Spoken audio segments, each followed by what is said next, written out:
नमस्कार, आप देख रहे हैं संतोष पाठक ऑफिशियल। मैं हूं आपके साथ शिव कुमार। हमारे साथ हैं संतोष पाठक जी। स्वागत और अभिनंदन। बहुत-बहुत धन्यवाद शिव जी और संतोष पाठक ऑफिशियल यूट्यूब प्लेटफ़ॉर्म के भी तमाम दर्शकों को नमस्कार। और एक बड़ी खबर आई है। एक बड़ी खबर लेकर हम आपके पास आए हैं कि एक संवैधानिक पद पर बैठा हुआ व्यक्ति जब खुद की गर्दन फँसने लगती है, तो वो सीधे-सीधे साहब को कह देता है, "ना साहब ना, आप तो बड़े पद पे हो सकता है आप बच जाओगे, मैं तो एक छोटा-सा अधिकारी हूँ, मैं कहाँ जाऊँगा?"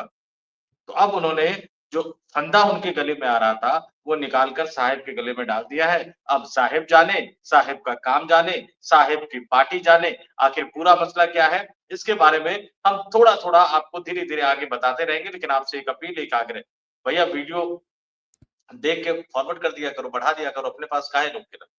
और चैनल को सब्सक्राइब कर लो, मेंबर के तौर पर जॉइन कर सकते हो, तो जॉइन भी कर लो। शिव जी।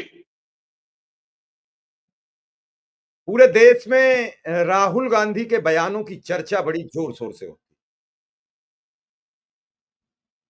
लगातार इस चर्चा को बढ़ाते-बढ़ाते अब हम कभी चुनाव आयोग, कभी चुनाव आयोग पर सवाल और राहुल गांधी रोज एक नई चीज निकाल के ले आते हैं। फिर ले आए, बोले आपने ताला क्यों लगा दिया? अब भैया राहुल गांधी यहां मैं थोड़ा-सा आपसे मत भिन्न हूं। अब इतना बड़ा चुनाव का पूरा डेटा रखा है, तो इसका मतलब अब तक चुनाव आयोग में ताला नहीं लगता था। आप तो एक नया खुलासा किए दे रहे हैं। इसका मतलब चुनाव आयोग खुला पड़ा रहता था। क्या चौधरी की चौपाल थी? कोई जाए, रात को सो जाए, सुबह सो जाए, दिन में सो जाए, 2 घंटे आराम करे और चला आए। भैया आपने ही तो यह कह दिया कि चुनाव आयोग के अंदर कुछ लोग मेरे भी हैं। अब ज्ञानेश कुमार जी ढूंढ रहे हैं वो लोग कौन हैं। मुझे लगता है कि चुनाव आयोग के जो जिम्मेदार पदाधिकारी हैं, जिम्मेदार कर्मचारी हैं, उन सबके फोन भी ट्रेस हो रहे होंगे। मैं बड़ी गंभीर आपसे जिक्र कर रहा हूं। छाना जा रहा होगा, हर ऑफिस में सीसीटीवी लग गया होगा, हर ऑफिस में देखा जा रहा होगा कौन कहां कहां क्या क्या प्रपत्र कौन कौन सी वेबसाइट पर अपलोड करता है, कौन कौन से माध्यम से देता है। और कोई बड़े जिम्मेदार होंगे उनके तो घर तक की भी जांचें शुरू हो गई होंगी। राहुल गांधी ने सबको फंसा दिया है। अब यहां तक है उन अधिकारियों का यह भी पता लग जाएगा कि रायता पी के आए हैं कि पनीर की सब्जी से खा के आए हैं। झूठ बोलते हैं, कह देते हैं कि हम रूखे पराठे खा के आते हैं। सारी चीजें आप सब सामने करा दी। इस पूरे प्रकरण पर अगर हम बातचीत करें तो जो मामला है वो चुनाव आयोग और राहुल गांधी के बीच का फंसा है। अब राहुल की चेतावनी का असर चुनाव आयोग पर शुरू हो रहा है और अब ज्ञानेश कुमार ने अपने साहब को फंसा दिया। साहिब का तो मतलब आप लोग अब जान गए। नाम मत खुलवाइए, क्योंकि नाम खोलते ही पता नहीं क्या हमारे ऊपर बम विस्फोट हो जाए, क्या हमारे ऊपर हमला हो जाए। तो हमें भी बख्शते रहिए, क्यों आप तो वीडियो आगे बढ़ाओगे नहीं, लेकिन हम भी सच बोलने से मानेंगे नहीं जब तक श्वास है। और जब ना बोले तो समझ लेना कुछ गड़बड़ी हो गई। ये आप तय कर लीजिए। अब साहिब को जब फंसे तो बीजेपी क्या करेगी? सवाल यह है बीजेपी कैसे अपनी गर्दन बचाए?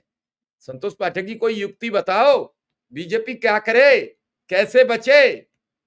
सब जगह फंस गए, चंडीगढ़ कोर्ट से लेके वहां तक। ये वही चंडीगढ़ कोर्ट है जहां अनिल मसीह को सजा नहीं दी गई। ये वही चंडीगढ़ इलाका है, ये वही हरियाणा इलाका है। जब अनिल मसीह को उस समय अगर सजा दे दी गई होती तो फिर हरियाणा के चुनाव में वही माना नहीं होता, बेईमानी होती नहीं। बिल्कुल। और शिव जी, अब देखिए क्या कुछ निकल कर सामने आया। इससे पहले राहुल गांधी कहते थे भैया वोट की चोरी हो रही है, वोट की चोरी हो रही है। ज्ञानेश कुमार कहते थे नहीं हमारा जो व्यवस्था है वो पुख्ता व्यवस्था है, फुल प्रूफ व्यवस्था है। राहुल गांधी ने वोट चोरी का आरोप लगाया, इन्होंने कहा नहीं नहीं कहीं कोई गड़बड़ नहीं है। और कुछ दिन पहले राहुल गांधी ने जो दूसरा बम फोड़ा था, उसको मैं हाइड्रोजन बम नहीं मानता हूं, क्योंकि हाइड्रोजन बम तो वाराणसी लोकसभा का आना है। उसमें राहुल गांधी ने यह आरोप लगाया कि सॉफ्टवेयर का इस्तेमाल करके, कॉल सेंटर का इस्तेमाल करके 6000 से ज्यादा वोटों को डिलीट करने का काम किया गया। एक ही नंबर से कई तरह के वोट डिलीट करने के काम किए गए। और जब कर्नाटक की सीआईडी ने जांच शुरू की, चुनाव आयोग से सवाल पूछा, जवाब मांगा कि भैया ये जो मोबाइल नंबर जिनका इस्तेमाल डिलीट करने में किया गया था, उसका ओटीपी का सिस्टम क्या है, जरा ये बता दो। उस ओटीपी का जनरेशन का सिस्टम क्या है, ये बता दो। मोबाइल नंबर की लोकेशन, कई तरह के डेटा मांगे गए। चुनाव आयोग ने हाथ खड़े कर दिए। चुनाव आयोग ने सिर्फ इतना कहा कि नहीं, हमारी व्यवस्था जो है वो पूरी तरह से पुख्ता है। लेकिन राहुल गांधी ने जो सवाल उठा दिया था कर्नाटक के आनंद निर्वाचन क्षेत्र का, उसके बाद से चुनाव आयोग डरने लगा। क्यों? क्योंकि राहुल गांधी ने कह दिया चुनाव आयोग में भी हमारे लोग। तो जब चुनाव आयोग में भी उनके लोग हैं, तो ज्ञानेश कुमार को लगा कि भाई हो सकता है कोई ना कोई रिकॉर्डिंग कर रहा हो, हम क्या फैसले कर रहे हैं, कोई ना कोई उसको आगे बढ़ा रहा हो, मैं किसके कहने पर फैसला कर रहा हूँ, कोई ना कोई आगे भी इसको बढ़ा रहा हो। और राहुल गांधी पहले ही धमकी दे चुके हैं कि जिस दिन हम सरकार में आएंगे, इन तमाम लोगों को, चाहे वो रिटायर हो जाएंगे, चाहे वो विदेश में जाके बस जाएंगे, चुन चुन कर उठा उठा कर लाएंगे, कानून के सामने पेशी होगी और उनके गलत कामों का दंड दिया जाएगा। तो ज्ञानेश कुमार डरने लग गए। अब जो ज्ञानेश कुमार आधार को मानने को तैयार नहीं थे, जो ज्ञानेश कुमार चुनावी प्रक्रिया में गड़बड़ी है उसको मानने को तैयार नहीं थे। बिहार में एसआईआर को लेकर क्या कहा गया था? शिव कुमार मिश्रा और संतोष पाठक लगातार कह रहे थे भैया एक जमाने में तो आप आधार से जोड़ने जा रहे थे वोटर कार्ड, और अब आप बिहार में आधार कार्ड को मान्यता ही नहीं दे रहे हो। चुनाव आयोग पर डंडा चला सुप्रीम कोर्ट का। पहले वो सुझाव सलाह देते रहे, तो भी चुनाव आयोग ने खारिज कर दिया। जब सुप्रीम कोर्ट ने आदेश दिया तो कई तरह के किंतु परंतु लगाने की कोशिश की, लेकिन फाइनली आदेश दे दिया तो उनको कहीं ना कहीं आधार कार्ड को मान्यता देनी पड़ी। तो जिस आधार कार्ड को मानने को तैयार नहीं थे, जिस चुनावी प्रक्रिया में गड़बड़ी को स्वीकार करने को तैयार नहीं थे, वो आखिरकार मानना पड़ा। और इसलिए मैंने कहा, जब ज्ञानेश कुमार को लगा कि मैं फंस जाऊंगा, ये फंदा मेरे गले में आ जाएगा, तो उन्होंने उतार के उसको साहब के गले पे डाल दिया। अब साहब जाने और साहब की पार्टी यानी भारतीय जनता पार्टी जाने। और मैं बिना किसी तथ्यों के नहीं बोल रहा हूं। सबसे पहले शिव जी, मैं आपसे ये आग्रह करूंगा कि जो अखबारों की जो खबर थी, जो अखबारों की खबर हम लगातार स्क्रीन पर दिखा रहे हैं, अगर उसको दिखा सके तो उसको दिखाइए। जरा मैं बता देता हूं कि वो कौन कौन सी खबर और क्या क्या, ये आपके स्क्रीन पर चल रहा है और ये लगातार आपके स्क्रीन पर चल रहा है। और इसमें एक दो वेबसाइट की खबर नहीं है, जनसत्ता की खबर है। क्या है? राहुल गांधी के सवाल उठाने के बाद ईसीआई ने बदला नियम, वोटर लिस्ट से नाम हटवाने के लिए आधार। दूसरा क्या है? मनी कंट्रोल डॉट कॉम की खबर है, वोटर लिस्ट से नाम हटाने के लिए अब आधार लिंक्ड मोबाइल वेरिफिकेशन जरूरी, यानी ओटीपी वाला वेरिफिकेशन जरूरी। यही तो हम लोग कह रहे थे, पहले चुनाव आयोग मान नहीं रहा नहीं था। नहीं नहीं नहीं, फिर मैं मनी मैं नाइन रोक लाइव दूंगा की आपको, खबर मैं है रोक दूंगा। कि जब क्या है आधार ई साइन सुविधा, जिसे शिव जी बस एक मिनट, क्या है ई साइन सुविधा जिसे चुनाव आयोग ने किया लॉन्च। अब वोटर लिस्ट का नहीं हो पाएगा मिसयूज। और टीवी 9 भारतवर्ष की खबर है, अब वोटर लिस्ट का नहीं हो पाएगा मिसयूज, चुनाव आयोग ने लॉन्च की ई साइन सुविधा। तो पहले क्या मिसयूज होता था? और पहले आप आधार कार्ड को मान नहीं रहे थे, अब आधार कार्ड को मान रहे हो। तो राहुल गांधी की धमकी का असर हो गया। राहुल गांधी की धमकी एक तरह से काम कर गई। और राहुल गांधी ने जो खुलासा किया कि एक व्यक्ति के नंबर से वोटर लिस्ट से नाम काटने का आग्रह किया गया, जिस व्यक्ति का नाम डिलीट कर दिया गया उसको पता नहीं, जिसके मोबाइल नंबर से आग्रह किया गया उसको पता नहीं कि मैंने कब एप्लीकेशन दी, ओटीपी कैसे आया, कैसे गया, मोबाइल की क्लोनिंग हो गई, मोबाइल नंबर की क्लोनिंग हो गई, ओटीपी के सिस्टम को हैक कर लिया गया। ये देश की राष्ट्रीय सुरक्षा के साथ में खिलवाड़ था, मैंने इस बात का जिक्र किया था। और सिर्फ चुनाव तक ही सीमित नहीं था मामला, आगे अगर मामला बढ़ता शिव जी, तो मैंने सबसे पहले अपने वीडियो में कहा था, जब कोई नहीं कहा था, मैंने तब कहा था कि अगर सरकार बदलेगी और इस मामले की जांच के लिए एसआईटी का गठन होगा, तो फिर ज्ञानेश कुमार पर देशद्रोह तक का मुकदमा चल सकता है। क्योंकि आप देखिए, जैसे जैसे डिजिटल इंडिया को बढ़ावा देने की बात कही जा रही है, वैसे वैसे डिजिटल फ्रॉड बढ़ता जा रहा है। और डिजिटल फ्रॉड कैसे होता है? मोबाइल नंबर के थ्रू, मोबाइल नंबर जो फर्जी आधार कार्ड से लिए जाते हैं। तो इसी तरह के मोबाइल नंबर का इस्तेमाल वोटर डिलीट में भी किया गया था। तो जब एक जगह फर्जीवाड़ा कर सकता है तो दूसरी जगह क्यों नहीं कर सकता? ये सीधे सीधे मामला राष्ट्रीय सुरक्षा से जुड़ा हुआ था। तो चुनाव आयोग अपने ही पुराने स्टैंड से पलटता हुआ नजर आया। मैं थोड़ा सा दर्शकों को इसको विस्तार से भी बता देता हूँ, राहुल गांधी ने क्या कहा हम स्क्रीन पर दिखा रहे हैं, लेकिन आगे मैं और विस्तार से बताऊंगा। लेकिन थोड़ा सा बता देता हूँ कि क्या किया है। चुनाव आयोग अब दावा कर रहा है, देखिए पलटी कैसे मारा जाता है। जो खबरें छपी है, चुनाव आयोग ने अब अपनी डिजिटल सेवाओं को और भी सुरक्षित बनाने की दिशा में एक बड़ा कदम उठाया है। आयोग ने अपने ईसीआई नेट पोर्टल और एप्लीकेशन पर एक नया इलेक्ट्रॉनिक सिग्नेचर फीचर शुरू किया है। इस नए नियम के तहत अब किसी भी मतदाता को रजिस्टर करने या वोटर लिस्ट से नाम हटाने या सुधार के लिए आधार से लिंक मोबाइल नंबर के ज़रिए अपनी पहचान प्रमाणित करनी होगी, यानी उस पे जाओगे, अपना आधार कार्ड नंबर डालोगे, तो आपके पास ओटीपी आएगा, ओटीपी से आप अपनी पहचान साबित करोगे, उसके बाद वोटर लिस्ट में नाम जुड़वा सकते हो, एडिट कर सकते हो, किसी और का नाम कटवाने की एप्लीकेशन दे सकते हो। यही सवाल तो राहुल गांधी उठा रहे थे। अरविंद केजरीवाल ने यही सवाल तो दिल्ली के विधानसभा चुनाव में उठाया था कि एक-एक व्यक्ति न जाने कितने नामों को काटने की एप्लीकेशन दे रहा है, उन नामों को काट भी दिया जा रहा है, एप्लीकेशन देने वाला भाजपा ही है। लेकिन कर्नाटक में तो राहुल गांधी ने गजब सवाल उठा दिया कि भाई जिसके नाम से एप्लीकेशन गया उसको पता ही नहीं कि मैंने एप्लीकेशन दिया। और उससे भी गजब सवाल उठा दिया कि कर्नाटक में सीआईडी जांच कर रही है, लेकिन कर्नाटक में सीआईडी जो जवाब, जो तथ्य मांग रही है, वो चुनाव आयोग उनको प्रोवाइड नहीं कर रहा है, जबकि कर्नाटक के चुनाव अधिकारी, निर्वाचन अधिकारी ने भी चुनाव आयोग को कई तरह की चिट्ठियां लिखी। तो जैसे ही ये फैसला आया, अब मैं चाहूंगा कि आप दर्शकों को राहुल गांधी का पोस्ट दिखाते। जैसे ही ये फैसला आया, ज्ञानेश कुमार तो पलट गए, लेकिन राहुल गांधी पीछा छोड़ने को तैयार नहीं है। सीधे कह रहे हैं, ज्ञानेश बाबू कहीं भी जाओगे, जहां तक जाओगे पकड़ के लाऊंगा और कानून की अदालत में पेश करूंगा। राहुल गांधी ने ट्वीट किया कि इसी खबर का लिंक, जो अंग्रेजी में जो खबर छपी है, उस खबर का लिंक उन्होंने शेयर किया है। ज्ञानेश जी, हमने चोरी पकड़ी, तब आपको ताला लगाना याद आया, अब चोरों को भी पकड़ेंगे। चोरी पकड़ ली तब ताला लगाना याद आया। पहले तो ज्ञानेश कुमार कहते थे नहीं, नहीं हमारे यहाँ कोई चोरी हो ही नहीं रही, और आगे वो सीधे कह रहे हैं कि तो बताइए सीआईडी को सबूत कब दे रहे हैं आप? जिस दिन कर्नाटक पुलिस की सीआईडी को सबूत दे देंगे, उस दिन चुनाव आयोग भी फँसेगा, पुराने वाले राजीव कुमार भी फँसेंगे, नए वाले ज्ञानेश कुमार भी फँसेंगे। और वो मोबाइल नंबर जो देश के अलग-अलग राज्यों में बैठ के जिन लोगों ने इस्तेमाल किया, जिस ऑफिस में बैठकर इस्तेमाल किया शिव जी, जिस ऑफिस में बैठकर इस्तेमाल किया, वो बिल्डिंग का मालिक कौन है, उस बिल्डिंग का कर्ता-धर्ता कौन है, उस बिल्डिंग में किसका कॉल सेंटर चल रहा है और उस कॉल सेंटर का लिंक कहाँ तक जा रहा है। चूँकि हमारे ऊपर भी कई सारी बंदिशें हैं, तो मैं नाम नहीं लूँगा, लेकिन ये तमाम चीज़ें निकल कर सामने आ जाएगी। और इसीलिए अब लगा ज्ञानेश कुमार को कि मैं फँस गया, देशद्रोह का मामला बन सकता है, राष्ट्रीय सुरक्षा का मामला बन सकता है। तो अब उन्होंने अपना पल्ला झाड़ दिया, भैया जाओ जो करना है करो, अब तो मैं तभी करूँगा जो आधार कार्ड से लिंक करके दे दोगे। अब कोई फर्जी आधार कार्ड बना ले तो बात दूसरी है। ज्ञानेश कुमार साहब चुनाव आयोग खुद ही कह चुके हैं कि राशन कार्ड फर्जी बने हुए हैं। वोटर आई कार्ड जो है, वो वोटर आई कार्ड तो सिर्फ एक नंबर है, एपिक नंबर है, और आधार कार्ड नागरिकता का सबूत है नहीं। तो चुनाव आयोग अपनी हद से बाहर निकल रहा था, लेकिन एक धमकी आई, ज्ञानेश कुमार साहब फंसते हुए नजर आए, तो वापस अपनी हद में जाने की कोशिश कर रहे हैं। लेकिन साहेब क्या उनको हद में जाने देंगे? ये बड़ा सवाल है। आज सीडब्ल्यूसी की बैठक है। मल्लिकार्जुन खड़गे ने बड़ी लंबी पोस्ट लिख दी है और अब कांग्रेस इंतजार नहीं कर रही है कि अखबार में कब छपेगी। अब सोशल मीडिया पर उतर आए हैं। उसी सोशल मीडिया के जरिए, जिसके जरिए प्रधानमंत्री नरेंद्र मोदी ने इस देश पर काबू पाया था। अब वही सोशल मीडिया उनके लिए नुकसानदायक साबित होती चली जा रही है। बात ये नहीं है कि ज्ञानेश बाबूजी आधार कार्ड मानेंगे कैसे? समस्या ये है कि फिर उस ओटीपी को स्वीकार करेंगे कि नहीं करेंगे? मैं यही आपसे बीच में पूछना चाह रहा था। इस आधार कार्ड को सर्वोच्च अदालत के बार-बार निर्देश के बाद वो स्वीकार नहीं कर रहे थे। वो कह रहे थे ऐसे कैसे हो जाएगा? हमारे करोड़ों लोगों की आत्मसम्मान पर ठेस पहुंची है। आपने एफिडेविट नहीं दिया। आप कौन होते हैं किसी की बहन बेटी की वीडियो लेने वाले? अरे साहब, लोकसभा के चुनाव, अभी उपराष्ट्रपति के पद का जो चुनाव था उसमें आपने सांसदों के फोटो वीडियो सार्वजनिक किए हैं। आप आधार कार्ड मानोगे कैसे? आधार कार्ड का ओटीपी कैसे मानोगे? चुनाव आयोग नहीं मानना, सुप्रीम कोर्ट का आदेश।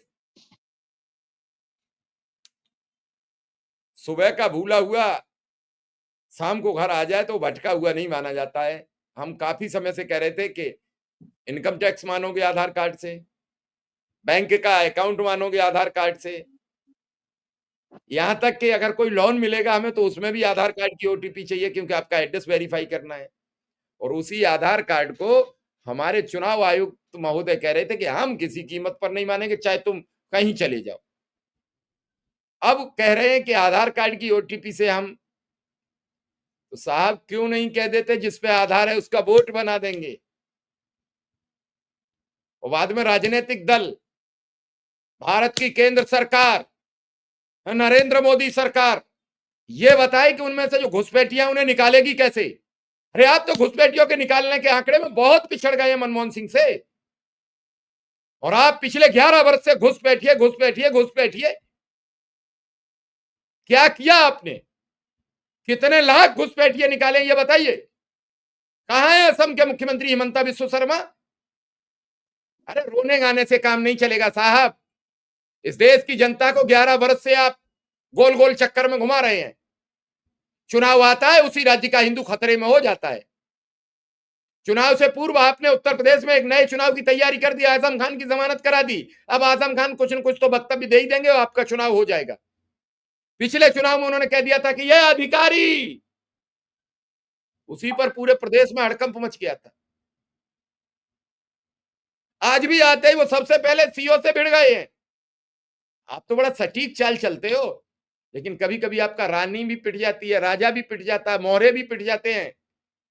वजीर का तो लते ही पता नहीं लगता कहां चला जाता है।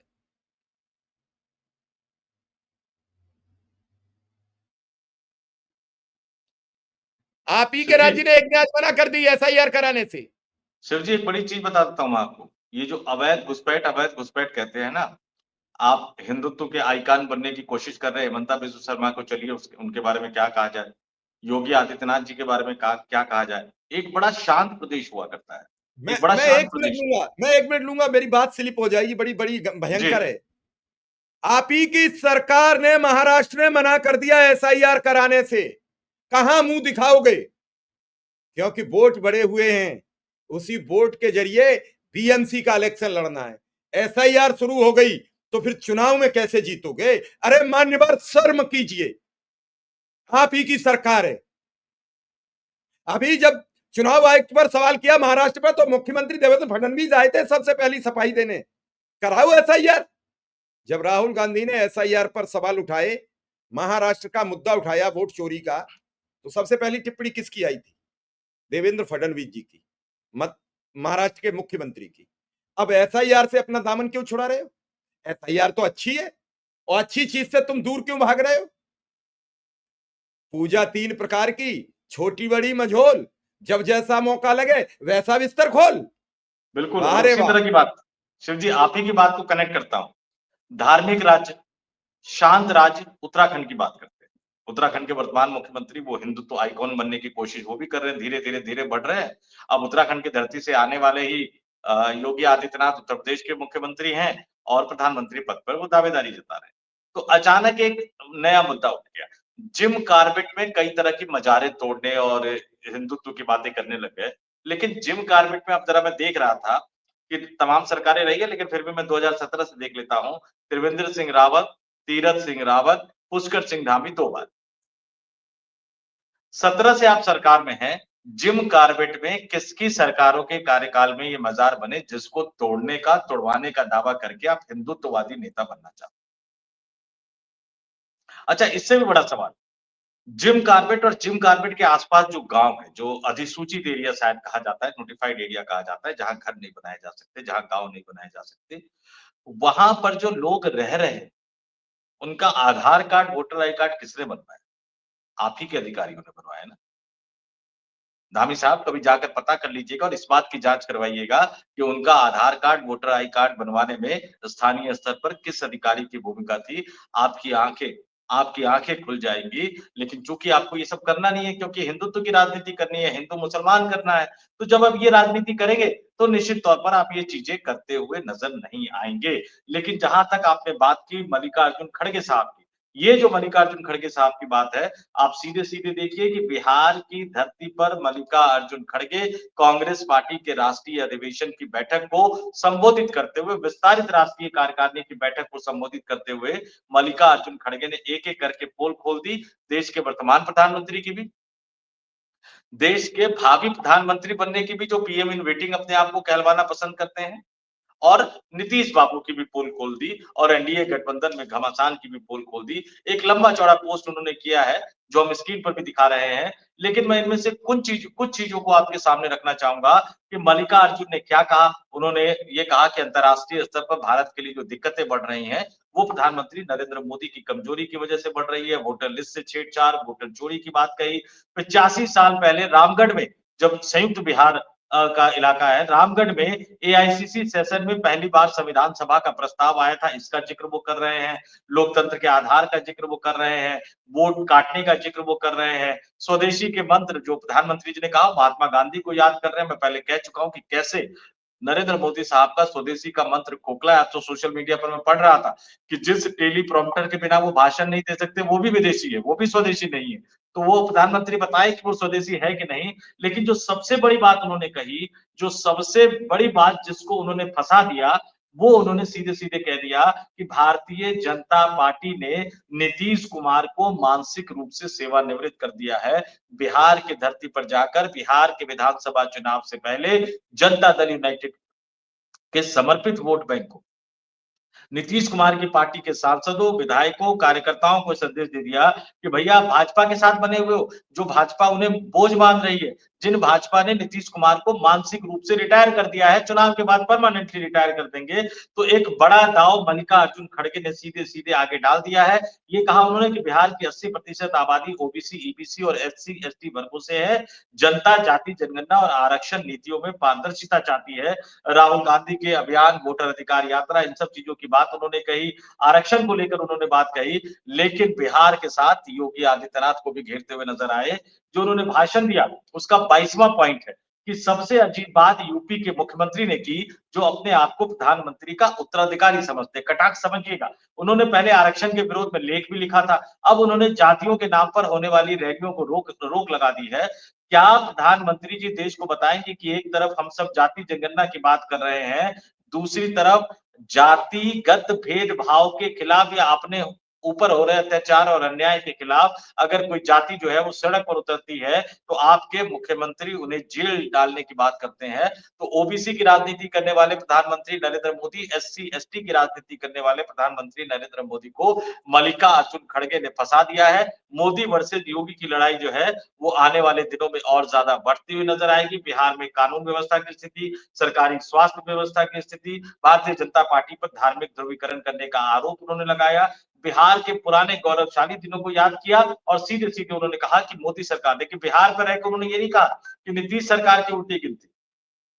मैं दर्शकों से कहूंगा, कम कहे को ज्यादा समझिए। बिहार की धरती पर मल्लिकार्जुन खड़गे जाकर कह रहे हैं कि 2025 का विधानसभा चुनाव न सिर्फ बिहार के लिए बल्कि पूरे देश के लिए मील का पत्थर साबित होगा। यहीं से मोदी सरकार के भ्रष्ट शासन की उल्टी गिनती और अंत की शुरुआत होगी। यानी नीतीश को सीधा सीधा संदेशा दे रहे हैं कि भैया मोदी जी तो जाने वाले हैं, अभी भी वक्त है, आपको आना है तो आ जाइए। ये सीधा संदेश, जो इससे पहले मैंने एक स्टोरी करी थी, मैंने आपको बताया था कि नीतीश जी के पास विकल्प भी है। तो बिहार की धरती पर खड़े होकर नीतीश सरकार के अंत की बात नहीं कह रहे मल्लिकार्जुन खड़गे, वो मोदी सरकार के अंत की बात कह रहे हैं। यानी संदेशा वो नीतीश बाबू को भिजवा रहे हैं। आर के सिंह ने तो वैसे ही भारतीय जनता पार्टी की मिट्टी पलीत करके रख दी है।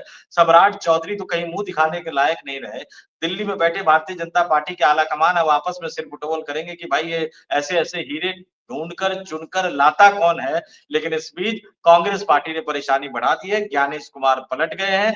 अब अगर ज्ञानेश कुमार थोड़े से और आगे, क्योंकि राहुल गांधी माने नहीं है, राहुल गांधी कह रहे हैं कि भाई तुमने ये काम तो कर दिया, लेकिन टास्क तो अभी लंबा है। टास्क क्या है, जरा आप प्रधानमंत्री मोदी से पूछ लो भैया कि गुजरात विधानसभा चुनाव के समय वो शादीशुदा नहीं थे, लोकसभा चुनाव के समय कैसे मैरिड हो गए? क्यों? क्योंकि गुजरात में मुख्यमंत्री रहते चुनाव हुए जब विधान, ये चुनाव उनके निरस्त कब होंगे? मेरा तो सवाल बस इतना है।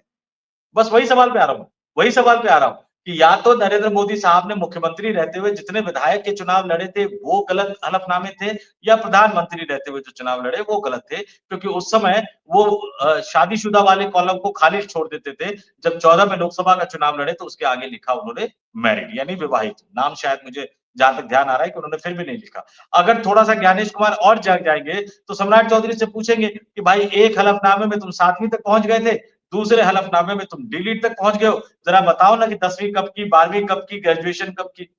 और ये एक तो बानगी है, भारतीय जनता पार्टी में ऐसे नेताओं की भरमार पड़ी हुई है जिनके इलेक्शन एफिडेविट में कई तरह के गोलमाल है। अगर थोड़ी सी अंतरात्मा और जाग जाएगी तो भारतीय जनता पार्टी को पत्र लिखने को कहेंगे अपने अधिकारी को, क्योंकि वो प्रोटोकॉल होता है वो नहीं लिखेंगे, पत्र लिखने को कहेंगे कि भैया पूछ लो भारतीय जनता पार्टी का राष्ट्रीय अध्यक्ष कौन है, जून 2024 के बाद कौन पार्टी का अध्यक्ष है, कब उसका कार्यकाल बढ़ाया, किसने कार्यकाल बढ़ाया, ज़रा ये भी बता दो। और नहीं जवाब आता है तो 7 दिन का 10 दिन का नोटिस देके भारतीय जनता पार्टी का रजिस्ट्रेशन भी कैंसल कर देंगे।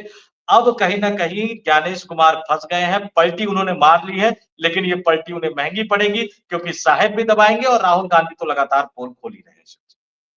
बड़ा आपने गंभीर सवाल कर दिया आयुक्त साहब पर। आप उन्हें कहाँ संकट में फँसा रहे हैं कि वो भाजपा की मान्यता समाप्त कर दें? वो उनकी कहाँ संकट में फँसा दिया बेचारा आदमी। मान्यता नहीं, शिव जी मान्यता नहीं, मान्यता की बात तो बाद में आती है, रजिस्ट्रेशन कह रहा हूँ मैं। नहीं, मान्यता तो कहाँ बाद में है रजिस्ट्रेशन राष्ट्रीय और राज्य। क्या बात है? क्या बात है? आप क्यों फँसा रहे हो? सुबह से आप उन्हें घेरे-घेरे घूम रहे हो कि चुनाव आयुक्त ने ताला लगा दिया, चुनाव आयुक्त ने अलमारी बना ली, चुनाव आयुक्त ने भाजपा को फँसा दिया। अब आप कह रहे हो कि भाजपा का रजिस्ट्रेशन रद्द कर दें। मतलब इस बात पे अड़े हो कि चुनाव आयुक्त पर ही सवाल उठते रहें। भैया एक तरफ तो छोड़ दो कम से कम। जब उन्होंने स्वीकार कर लिया कि राहुल गांधी कौन होते हैं?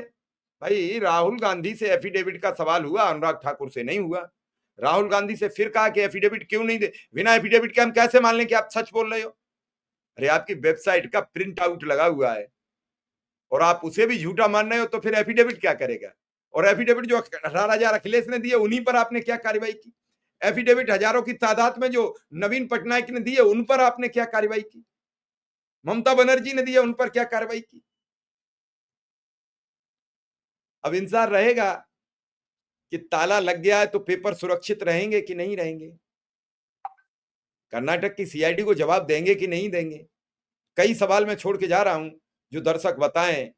क्या आपको लगता है कि चुनाव बिल्कुल एकदम क्लीन एंड फाइन फेयर हो रहा है? अगर हो रहा है तो हमें कमेंट बॉक्स में बताएं। जिसके ज्यादा जो सवाल होंगे उनका आकलन करेंगे, फिर उस हिसाब से हम आपसे बात करेंगे और जिसका सबसे अच्छा कमेंट होगा उसे हम जवाब जरूर देंगे। फिलहाल इस खबर में इतना ही। फिर हाजिर रहेंगे संतोष जी के साथ। हमें इजाजत दीजिए दोनों को। धन्यवाद। नमस्कार। बहुत-बहुत धन्यवाद, तमाम दर्शकों को नमस्कार और फिर कहूँगा आपसे कि हमारा हौसला बढ़ाइए। वीडियो देख लिया आपने, 2-4 लोगों तक वीडियो बढ़ा दीजिए, लाइक कर दीजिए, कमेंट कर दीजिए, शेयर कर दीजिए। सब्सक्राइब नहीं किया हो तो सब्सक्राइब भी कर लीजिए और अगर आप मेंबर के तौर पर ज्वाइन कर सकते हैं, तो हमारे प्लेटफ़ॉर्म को ज्वाइन भी कर लीजिए। मैं फिर कह रहा हूँ, बहुत कम आवाज़ें बची हुई हैं, जो आपकी बात कर रहे हैं। आप मेन स्ट्रीम मीडिया तो छोड़ दीजिए, डिजिटल पर भी कई पत्रकारों ने, बड़े-बड़े पत्रकारों ने गौतम अडानी का नाम लेना तक छोड़ दिया है। क्यों लेना छोड़ दिया है? ज़रा सोचिएगा, इस सवाल के जवाब में आपको कई सारे तथ्य निकल जाएँगे, क्योंकि पैसा बोलता है। तो अगर हम जैसे कुछ लोग अभी भी साहिब का नाम ले रहे हैं, प्रधानमंत्री नरेंद्र मोदी का नाम ले रहे हैं, उनके करीबी मित्र धन्ना सेठ गौतम अडानी का नाम ले रहे हैं, चुनाव आयोग पर सवाल उठा रहे हैं, भारतीय जनता पार्टी के गलत कामों पर सवाल उठा रहे हैं, तो हमारा हौसला बनाए रखने के लिए आप इतना तो कर ही सकते हैं। नहीं करेंगे, तो आपके आने वाली पीढ़ियाँ इसको भुगतेंगी और वो उन तमाम चीज़ों के लिए आप और सिर्फ आप ही ज़िम्मेदार होंगे। तो इस वीडियो में इतना ही। आप तमाम दर्शकों को नमस्कार, धन्यवाद। नमस्कार।